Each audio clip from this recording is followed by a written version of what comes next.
OK, Jim, well, Brechin against Peterhead tomorrow. It's got all the makings of a cracking local derby.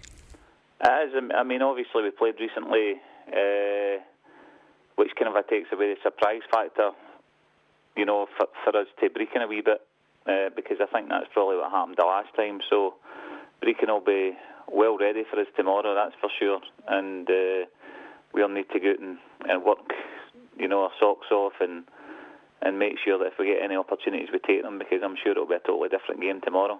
Yeah, it was a good performance recently in the League Cup, the 2-0 win at Glebe Park, but I dare say Brechin will be after a bit of revenge.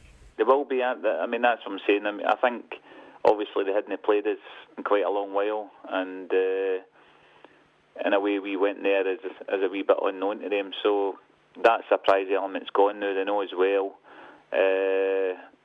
and I'm sure that Raymond will organise his team and make sure that we're not allowed to kind of dominate them the way we did the last time. So, you know, we'll need to be ready for maybe Brechin, you know, just changing a wee bit, and I'm sure we will be. Now, this game, 3rd v 4th, it's early days, obviously, Jim. How important is it, you know, to stay in touch at the top, even at this early stage? Well, I think more than anything else, it's just, you know, to keep. We've had a good season already. You know, it started well for us, especially away from home. I think we've won 3 or 4 games away from home, and we've lost 1 and drawn 1 at home. So away from home has been okay for us.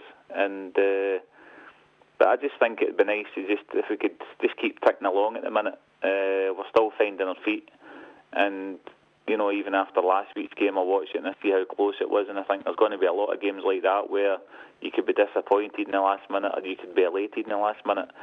So I think it's just a case of just try to keep rolling along at the minute, and as the season goes, we'll see where we are.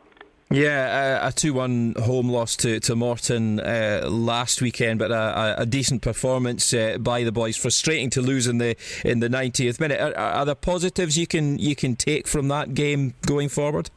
Well, I didn't feel as though we started playing until we went a goal behind, which is again, I think at the level we've moved up to is a dangerous way to go. We need to be at it for the start, the same way as we were the last time we were at Brechin. You know, to play a full-time team last week and you know, to see the elation in them at full time for beating us, I think shows that we've came a long way, and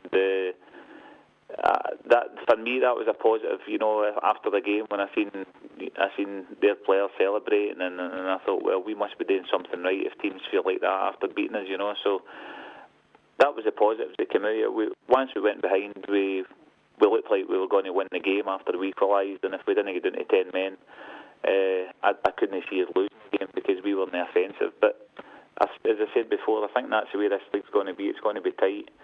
But we matched up well at a full-time team last week in football and in fitness. So hopefully that will stand us in good stead. And finally, Jim, what's your team news? Rory McAllister will be suspended tomorrow. Fraser McLaren's still out. Ryan McCann's still out. Dean Cowie will probably miss a game. He's going to see a specialist today about his knee. And Rhys Donaldson came off with an ankle injury last week, so he's about for us also. But Matt Miller's back fit again tomorrow, so we'll welcome him back.